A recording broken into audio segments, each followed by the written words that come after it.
Hello, good afternoon. Brian Jennings here. Called many things by many people. The Critical Sorcerer, as per the channel name. The Millennial Dragon, as per Quentin's pretentious bullshit. This channel exists to expose the true nature of Quentin Tarantino. Doesn't take a fucking genius, but it took a really naive, gullible jackass, which is me, to squander what would have been a really cool moment, I'm sure, as far as Tribeca and being a movie star, and to expose the true nature of him, right? Because if he was cool, right, we would have found some sort of pathway to he wouldn't have had to go through this whole oh, well, I'm selling the script, right? Like, the only reason that he did that is because, right, he failed in compelling me to kill myself. And so now I suspect in 5 months from now, on April the 1st, he'll say, "Gotcha!" right before the movie comes, "Oh, gotcha!" And so, right? Or he's just a full goblin, and that's almost funnier.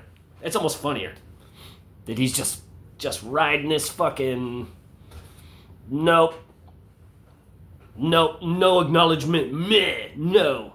David Fincher directs it.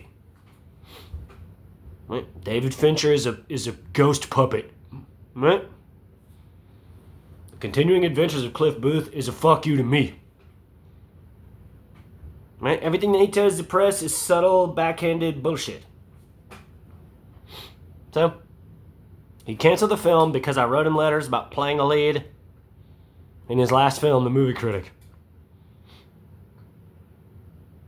Right? And so when he stopped accepting my mail, I wrote a 7,000 word essay because I thought that it was callous and asinine to say nothing to me. Right? Famous guy. I got it. This is just the cliff notes. You can go back and see the whole thing. Right? But when I reminded the world that Brad Pitt won his Oscar for beating up his wife,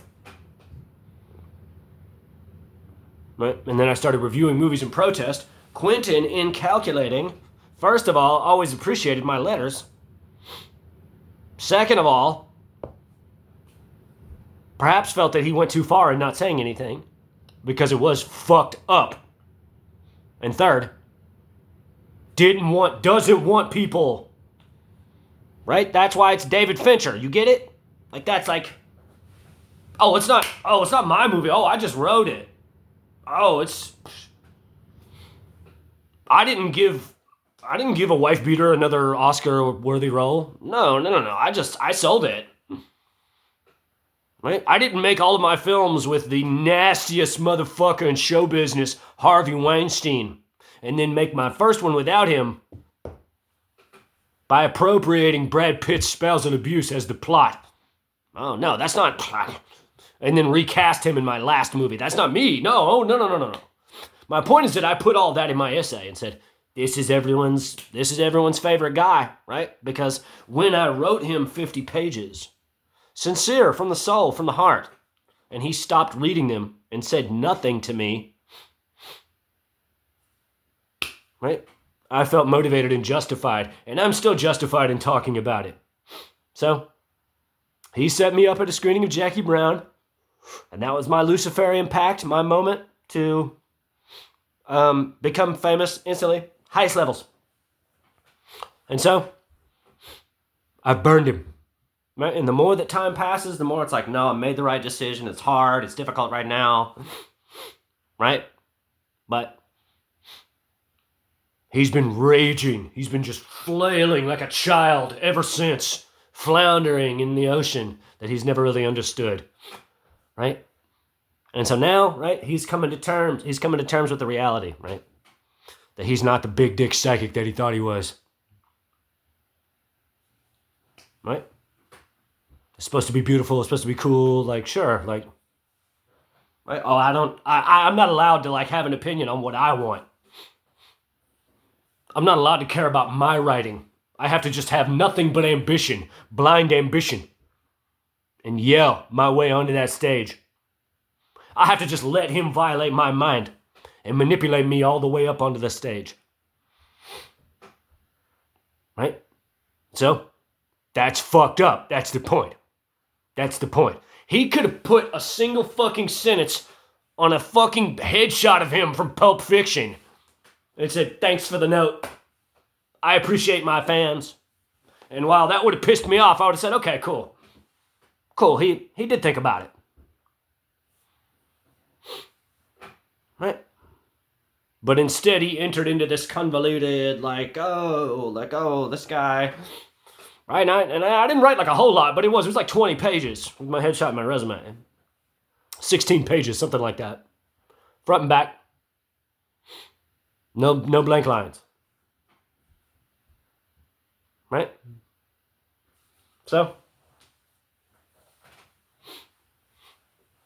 right, we've all settled into the reality. Right? My reality being that any day he could hit his breaking point because we have a case study in remote viewing. That's true, and he can always lie about it. He's getting what he wants, so I'm just like I'm settling into it. It's like I know what's occurring, right? I've been knowing the entire time. And so I'm taking my mind back, and I'm going to counter his lies, his deception with absolute honesty. Up to and including. Right? Absolute humiliation. Right? That's the hallmark of great acting, isn't it? And so that argument can be made for Tribeca, right? But I don't buy that. I don't buy that at all. Nah, he humiliated me enough. Right?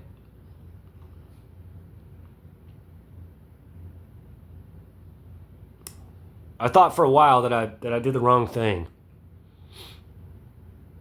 But seeing how perverse it all is, right? In terms of him, right? I let him crawl all the way into my mind to make it right? To say, I'm listening.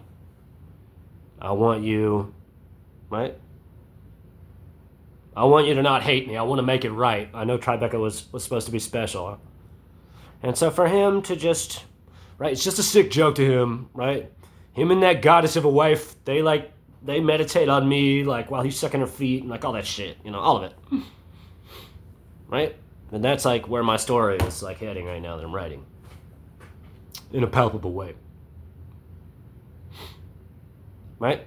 That this is, right? It's the type of shit they're into. Fucked up mind games. Right? What's Sydney Sweeney got to say about it? Right? Right? Why do you think he sucks feet? Why do you think he puts feet in his movies to distract you? Right? Why do you think he puts all that violence in his films? Right? Because he has a palpable darkness inside of him.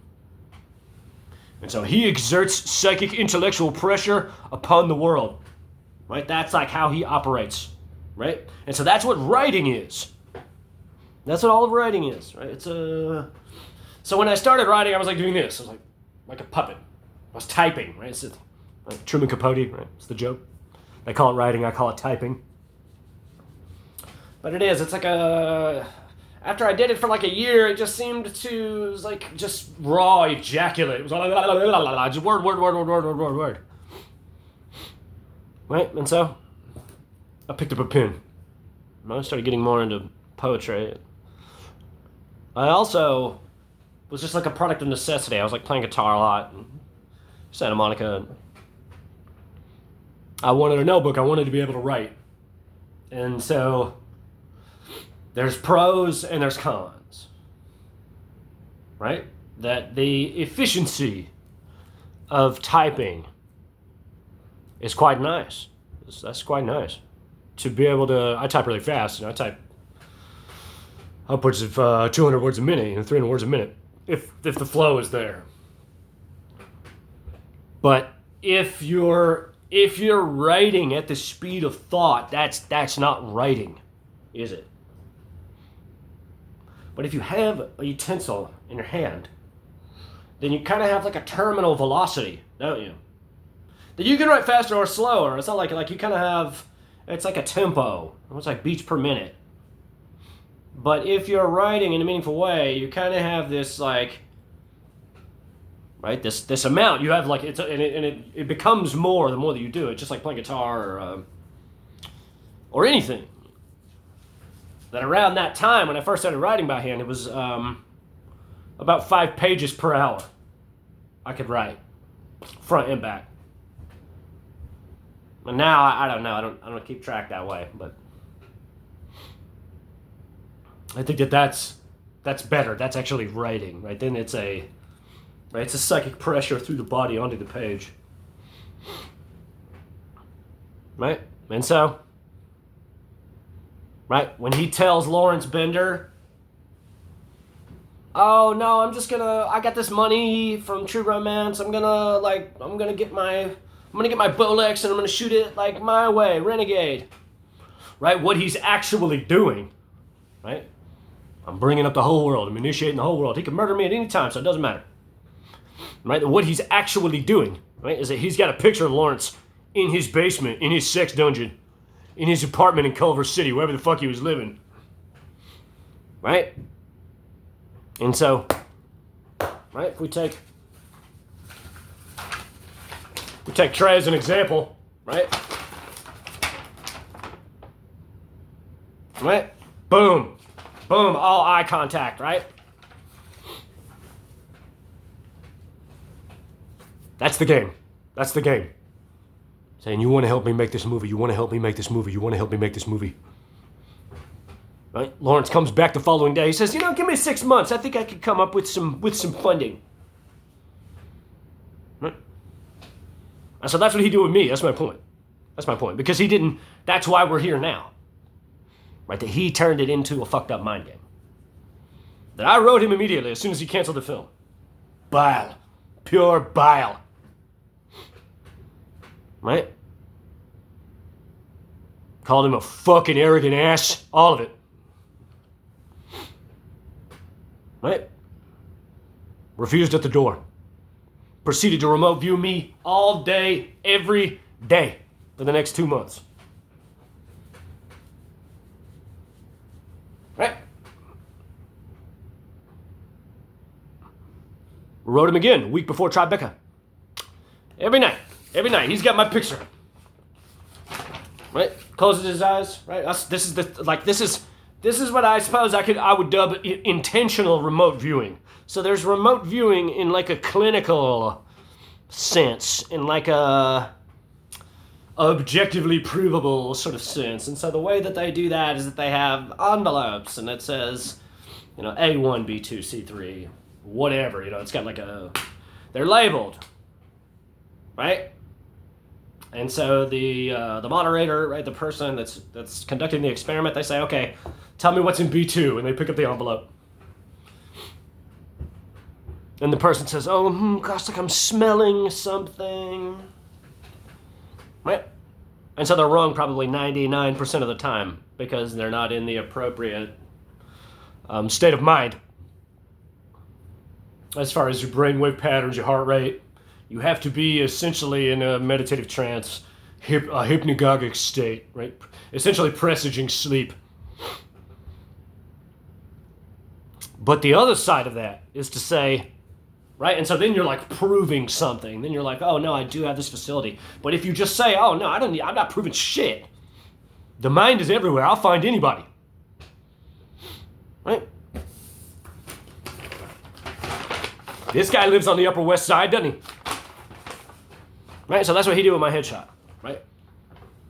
He didn't know where I was. I was in New Orleans at the time. Closes his eyes. Sees me writing. Right? So, when I didn't complete the scene, right, because I quit reviewing movies immediately. Or not immediately, but within 3 days. of him canceling the film. He canceled on a Wednesday, so I posted the review of Gone with the Wind to his Twitter on Tuesday night. Wednesday afternoon, he cancels the film. I see the announcement that Friday. I was working like 15 hours a day. The following morning in the New Orleans airport, I took everything down. I still have all of the reviews, but the account, Boycott the Critic, no longer exists. Right? So, he's been like, he's been raging at like, right? I guess, I don't know. It's hard to fathom, but I kind of sense that he got really pissed off immediately. And he stayed tempered and measured in his mind's eye because he knew that he was exposed in a palpable way. Right? That everything's been like opposite, right? That he did everything backwards, 100%. That he could have just reached out to me without even canceling the film and said, "Okay, dude, okay, relax. I want to test you. I want you to come out here. I like your letters. Would have cost him nothing." That's the primary point. The secondary point is that he could have reached out to me as soon as he canceled the film and said, "Okay, dude, let's have a conversation." Right? I told him you could send me 10 pages, any 10 pages. Doesn't even have to be from the movie critic. Right? My point is that I offered him valid solutions to his quandary of reading my letters and like genuinely considering my idea because it's a badass idea. Last movie, new actor. Right? That's the idea.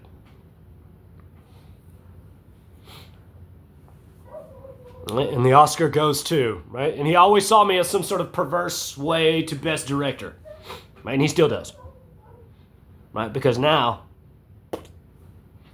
right, if I die, if I blow my brains out, they'll say, "Oh, you endured so much, Quentin. Oh, gosh." Right? Because he lies to all of them. Right? But rather than talk to me like a person, rather than respect my psychic prowess, my psychic clairvoyance, right? He puts me through months of torture, essentially, of a kind of torture. And then, one second. Right? Knowing that he would never subject anyone that he actually respected as a fellow adept, I prithee do not mock me, fellow student. Right? Watching me write every day, all day, as much as I could. Right? And so, I forgive all of that. It's his movie. Oh, secrecy, oh. Fair enough. But for him to continue in this way, right? To plague my mind, right? To tangibly like conspire and see me as his psychic enemy. We are now in a psychic siege. That's what. There's no other way to interpret it. Right? That's the definition of evil. If we say that remote viewing is a wisdom, it's a knowing. It's a recognition that God is an abstract intellectual quality. Right? Which is the progenitor, propagator of all life. And it's through the pressure of man's individual consciousness, right, upon the universe that creates phenomenon of clairvoyance and remote viewing, which is the same intellectual pressure which God the Father Yahweh uses to manifest matter out of space. Right? It's the same thing. Right? It's not a similar thing, it's the same thing. Right? Then Quentin, right? Then to say, oh, right? Like he's allowed to say, oh, I expect him to, right, to be in the movie. Like that's like, I get that. Vaulted all the way up to the highest levels, right? But when I didn't give him what he wanted, right? To say, oh no, I'm gonna use my wisdom to destroy him. Because because me, selfish, I didn't get what I want, right? That's a betrayal of everything that he knows and the definition of pure evil. To say, I'll use my wisdom, my knowing, to see someone suffer, to see someone at least seem insane, and in truth, to attempt to make someone go insane. And so, right? All the which, sir, though I most powerfully and potently believe, yet I hold it not honesty to have it thus set down. Right? My point being, he can always deny. He can and will always deny, and this is why I'm talking about it. This is why, right? It's fine. I'm a fucking loser. Right? That's, right? Cool guy. 6 psychic mind games. Right? When all he had to do was say, you blew it. Oh, you don't want to play my game by my rules? That's all he had to say. That's all he had to say. No more subtlety, right? He did everything backwards. He should have put this evil, right? Like, we're only at the evil stage now, right? Because we're playing by my rules, right? That's the point, right? And it's never been more dangerous than it is now. As far as, right? He can bury me in it, I can bury him in it. Easy. Right? But we would still, right? Like, if I didn't have the temerity, right, to print out Allison's picture, his daughter, it's not his daughter, it's just a bitch on the internet. She's a nice girl, I'm sure, I don't mean that. Though I did say awful things about her. But when I sent her messages, she could have replied and said, I have no idea what you're talking about. You're not well. I don't think that's unreasonable. She's not super popular. I know she read those messages. Right? But if I didn't have the facility, the wherewithal, the understanding, the wisdom to print out her picture and begin remote viewing her on New Year's Eve, almost a year ago now. You know, the saga is almost 2 years long now. We're almost at 2 years. From the middle to at the middle of December will be 2 years from the first time that he remote viewed me. Then he would still be doing the same subtle, like, bullshit things, right? To get me to hang myself, to get me to, right? Talking about, oh, no, the daughter, she loves you. Oh, no, it's not me, it's her. Right? Really sick malevolence, and honestly, kind of pathetic, wily attempt at magic. Right? And so after I started remote viewing, right, and they knew, oh, this guy might actually be able to watch her. He might actually be able to do the things that we do. He might actually be able to communicate with her the way that I communicate with him. They started poisoning my mind with bullshit immediately. And it was a joke. It was funny to them for a while. Notions of her being a hooker. Funny, like real funny. Like knowing his daughter's a little girl, right? The engendering of all clairvoyant telepathic communications is the coalescing, right? The engendering and the propulsion of an electric membrane, an electric field, right? Garnered through a novel synaptic neuronal firing in the brain, which goes out omnidirectionally as a sphere. And so, that sweet little girl, I'm sure, that's 2 years old, 3 years old, boom, it's in her head, it's done. Right? That celestial software, right, that they, like, put together, right, that coding, right, of electricity, which is a thought force, is in her brain now, forever. It's done. Right? But when I kept remote view, I said, no, I'm just gonna keep, right? Then I started to get upset. You know, I started realizing, like, oh, someone's been really manipulating me for a long time, you know? And so, right, I started to unfold my knowing. Piece after piece after piece after piece. I'm not going to go all the way down that rabbit hole right now, you know? But I said, oh, what about this? What about this? What about this? What about this? And within like a week, he said, no, there's no daughter. There's no daughter. There's no daughter. It's all bullshit. Ha, ha, ha, ha, ha, ha. Nobody loves you. Right? It's me. I fucking hate you for not giving me what I want. Right? I'm a coward asshole who expects everyone to bend to my psychic whim, and if you don't listen to me telepathically, you don't deserve the right to speak to me physically. And if he would have said that to me before Tribeca, he would have got what he wanted. Clear communication. Right? So, I wasn't looking for an excuse to leave. You know, like this is like his mind is like he thinks about these things all the time. Because he did. He set me up. I was just a coward. That's all. There's no, right? I didn't spend all that money, $500 on the ticket, $1,000 to get there, $300 for a place to stay. Right next to that theater. A real dump. It was like a dog kennel. Right? To turn my back on my career. Right? But when he turned his back on me, right?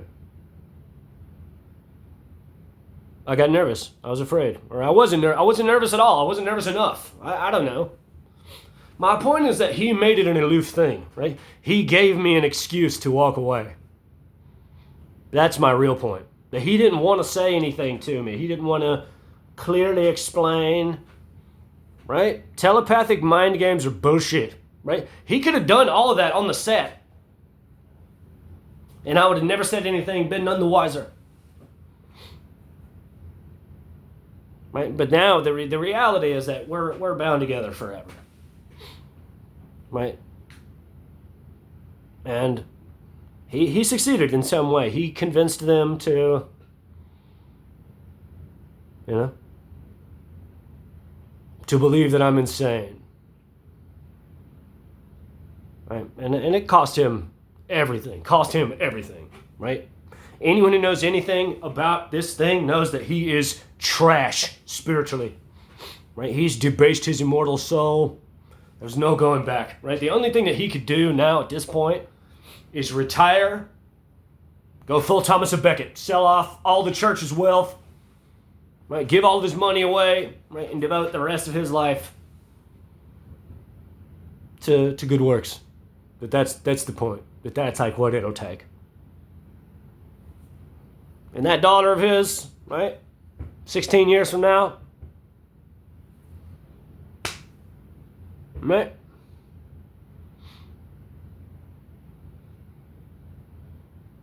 I had a shot. He gave me a shot. But now, right, he's spent so much time remote viewing me. Every day we get closer, right? Every day that we persist in this way, right? He gets a little closer to me, I get a little closer to him. Right? And it's dangerous psychologically. So, right? He makes the call at any time, right? Speaking of Becket, right? Are there no men left in England? Right? And so this is why I'm talking about it. I don't have to be a movie star. I can be a quiet musician who likes to write.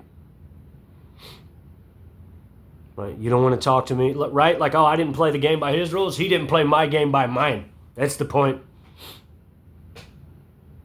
That's the point, right? The movies don't own me. Right? He could have used me. Right? He still can. Why not? Right? But now, right now, if we collaborate, right? Now, if he pays me and I don't sue him, that's him saying, oh, he's just as powerful as a psychic as me. Which I am. And if he collaborates with me, that's him, right? Saying the same thing in his way. Right? Everyone in town knows I humiliated him. 100%. 100%. Right? Unless they don't. But I suspect he showed a bunch of people my headshot and he said, no, I like this guy. I've set up this thing and he's gonna question me about cinema speculation, then I'm gonna use him. But what he didn't tell them is that he only set it up on his end and played fucked up mind games with me the entire time. So, you don't want to take my writing? Right? I hated myself for months. Hated myself. And it'll always be difficult. It'll never, right? We'll never be free of each other. I can't stress this enough, right? And so now, I'm taking my mind back. I'm learning songs. I'm moving on. But I'm going to talk about it every day. Because, right? He wants me to die. That's it. There's no other way to interpret it, right? He's created a dangerous psychological condition in his mind. That's the point. And so, right? He's under attack. I'm under attack, right? We're under attack from each other. He has a group of people, right? He has several people that all help him or have been helping him. I don't know if they will continue to, or it's just him and his wife, or it's just him, right? And it's some sick intellectual exercise. But at any rate, I suspect that there's 3 other people involved in a palpable way, in a meaningful way. But it could just be the 2 of them, and it could just be him.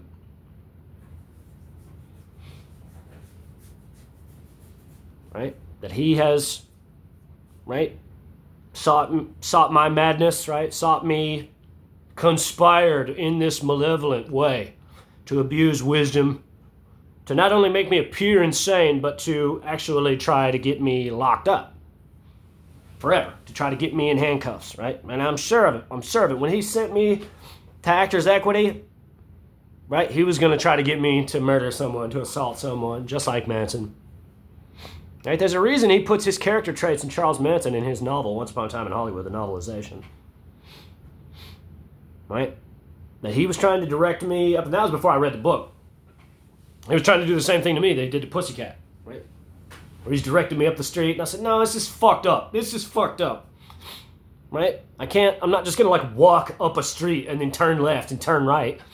Right? And eventually, right, when it got far enough away, he was gonna say, oh, I'm in there, right? Like really fucked up, really fucked up. Right? And then when I'm in handcuffs, he'd go, ha, ha, ha, ha, ha, ha, ha, ha. Right? So we have this dilemma, we have this line, which is which side you choose to believe.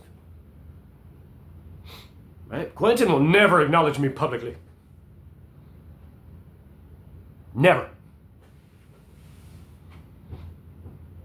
But the story, if you were to reach out to Mike Simpson, I don't know. Like somebody help me out here. You know what I'm saying? Like reach out to any of these motherfuckers. If you were to reach out to aemanuel, if you were to reach out to Mike Simpson, if you were to reach out to 1822 North Vermont Avenue, the Los Feliz 3, if you were to reach out to the New Beverly, right? If you were to reach out to Stacey Sher, Shannon McIntosh, Tom Rothman, Sony Pictures, right? They would say, right?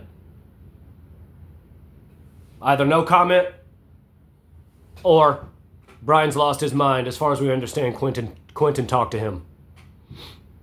Right? And he did. But he didn't. So, right? Your telepathic mind games aren't enough for me. That's the point. Right? And so that means, right? That means I don't get to play the role. Right? And if he had said that, we wouldn't be here now. He could have rolled back and said, no, I figured it out. Like it is. Like this is the one.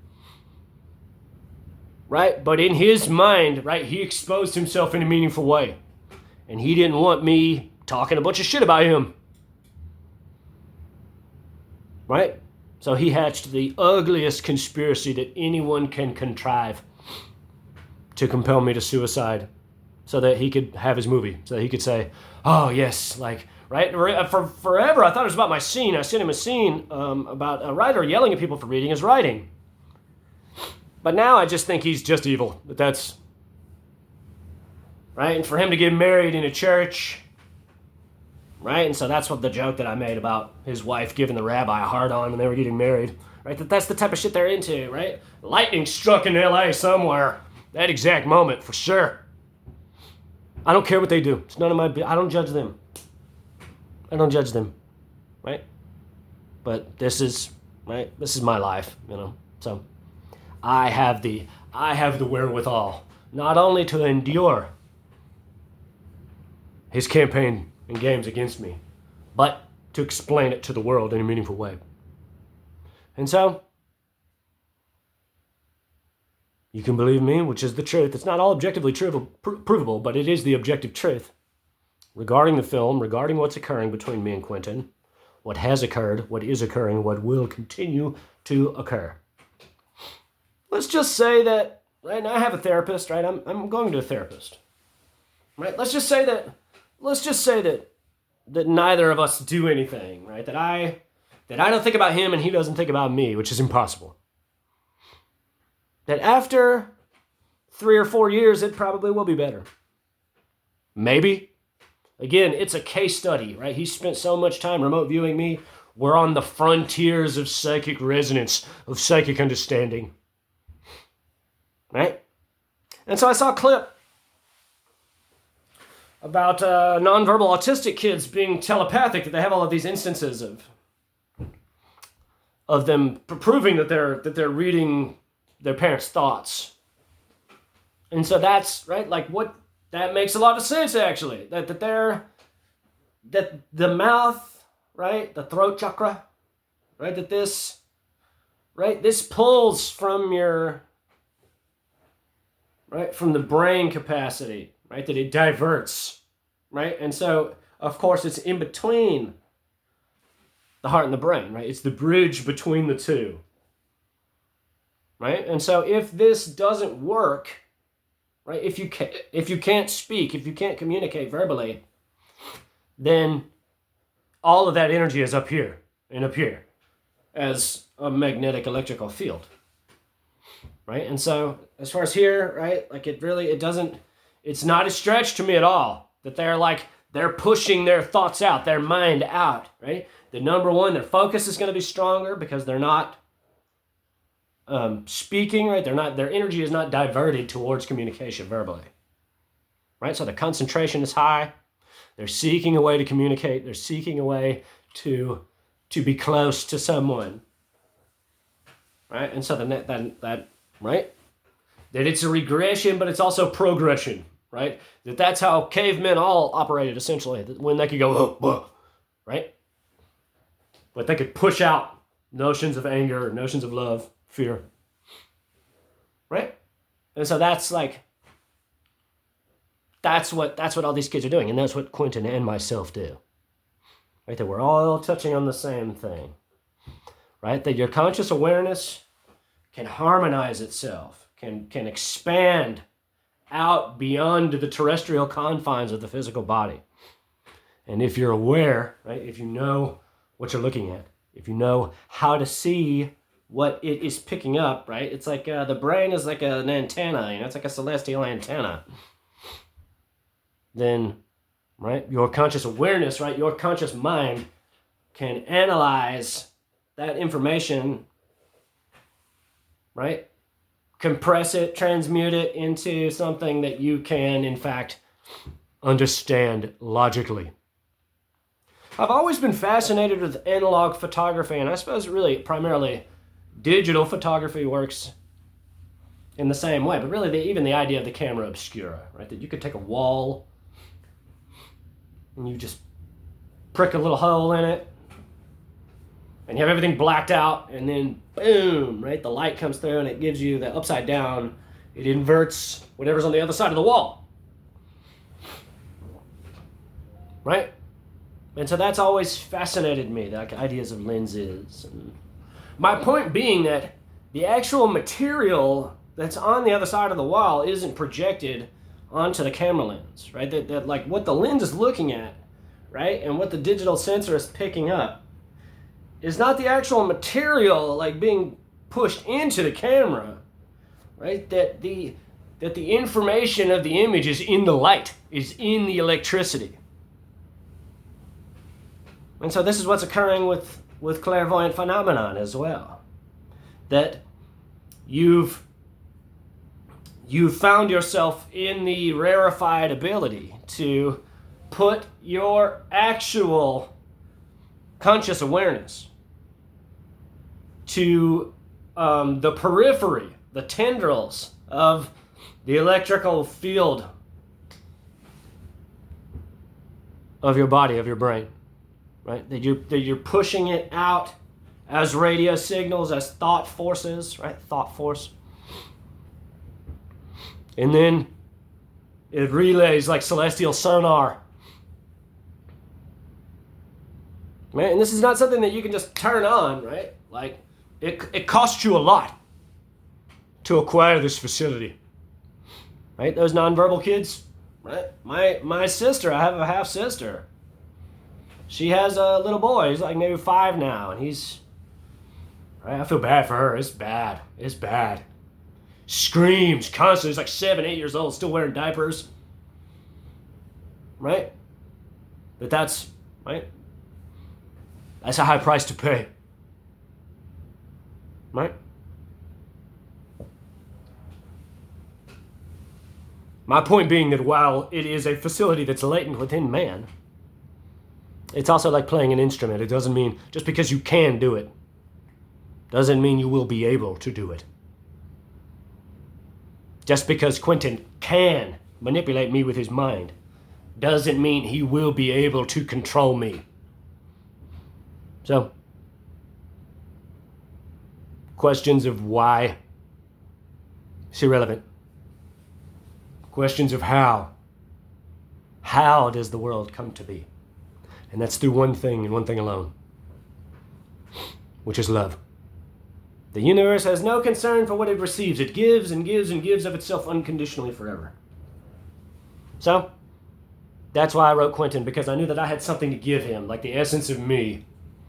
And in exchange for, right, giving him sovereignty over my mind, he would have let me shine my light in front of the camera. And so I didn't want to do that. I still don't want to do that. Now I have no choice. Now he's made Faustian pacts with the devil. It's obvious. And he spent so much time remote viewing me. It's done. Like it's a case study. Again, we're on the psychic frontier. So that's how you can live too. That's the point.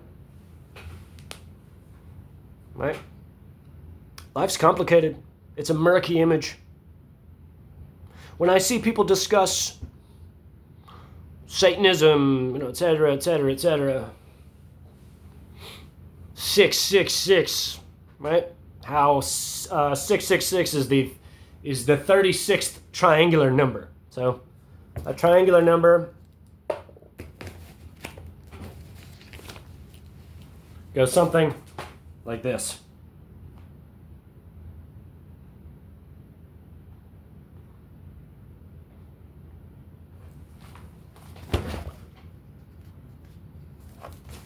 Right? Where it's numbers that make triangles. Right? So the first, right? This is also the tetractys of Pythagoras, but the first triangular number is 1. Right? The number 2 cannot make a triangle. So 2 is not a triangular number. The second triangular number is 3, right? Which makes a triangle. Right? 4 and 5 do not make triangles. Square, pentagon. The next one is 6. 1, 3, 6. And the fourth one is 10. Right? And so the fifth one is 15. You get it? 1, 3, 6, 10, 15, 21. Right? And so, right? This is a triangle with a base of 2. This is a triangle with a base of 3. This is a triangle with a base of 4. On and on and on and on and on and on and on. And if you do that to a triangle with a base of 36, you get 666. Which does yield a magic square, whose magical constant is 111. Right? So when you hear people discuss, when they say, oh, these people are heretical, they're blasphemous, and that's not true. That's not true. It's that those people, right, they're looking for spiritual insight and understanding in the same way that you are. Right? That it's how you use it. That's where it becomes either a force for good or a force for evil. Right? That the same facility, right, that you can use to manipulate someone into finding funding for your film is the same facility that you can use to go to a hospital and heal someone. And again, right, these are the highest levels, right? That's not, right? You're not going to succeed 99.9% of the time. But if you have absolute devotion, absolute focus, absolute sacrifice, it's been documented any number of times. Right? And so, right, these are the things that Quentin and I both touch on. Right? And so in that way, I wanted to play the role, right? I failed to see the light in me. I failed to see the roadway to paradise. I saw only the path to perdition. And so this is why he justifies his campaign against me. Right? And it's really sick. It's really evil. It's the pinnacle of evil. Because, right, it's selfish. I don't have to be famous to be a good person or be happy or offer something of value to the world. Every time I pick up a guitar and sing a song, I offer something. Every time I tell the truth about the movie Critic, I offer the world something. That while most people who in their dogmatic ignorance decry esotericism and occultism have little to no understanding, or in fact outright do not recognize that all of these people are hearkening to a spiritual truth, the same one that you seek to define through the crucifixion and resurrection of Christ. Right? But I don't have to, right? It's not a death sentence to not be what Quentin Tarantino wants. Right? I think that's pretty arrogant. I think that's pretty ugly to say, oh no, well he doesn't respect it. I'll use it to make him kill himself or make him seem insane so that I can justify playing Russian roulette with my career. That's the definition of evil. I've been going long enough. I suppose I should stop, but I make these videos every day. Like, comment, subscribe, share. Do something nice for someone. Right? Occultism is not evil. Esotericism is not evil. But if you use this understanding, right, that mind is everywhere, for selfish ends, for accruing material wealth, for manipulating everyone around you, to submitting towards the scope of your desire, then that is in fact evil. Let me know what you think. God bless.